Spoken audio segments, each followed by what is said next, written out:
જગદંબાની લીલા કંઈક અલગ હતી કે એક સમયે કુંતી પાંચેય સંતાનોને સાથે બહાર વનમાં કંઈક ફળ ફૂલ લેવા ગયા અને આશ્રમમાં માદ્રી ને પાંડુ રાજા બે એકલા હતા.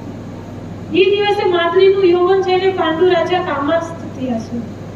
માદ્રી રોકે છે કે દેવ રેવા દો, સારું નહીં થાય. પણ આજે પાંડુ રાજા રોકાણા નથી અને જેવું માદ્રી સાથે મિલન કરવા જાય છે કે શ્રાપના કારણે મૃત્યુ થયું છે પાંડુ રાજાનું.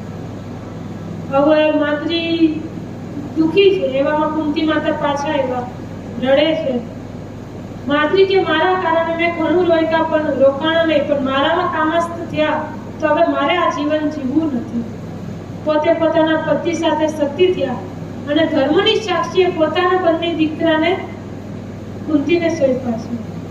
તો કદાચ તમે હવે તો વાંચે કાલે તો ભલે, બાકી પહેલા તમે કોઈને પૂછતા ને કે ભાઈ કુંતીના કેટલા દીકરા, તો બધા 5 જ કહેતા.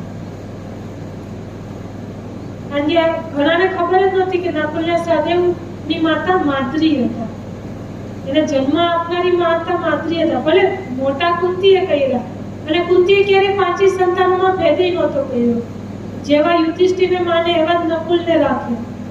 એવું નહીં કે નાનો કે મોટો કોઈ વસ્તુ નહીં, હંમેશા બધા 5 દીકરાઓને એમને એક સમાન રાખ્યા છે.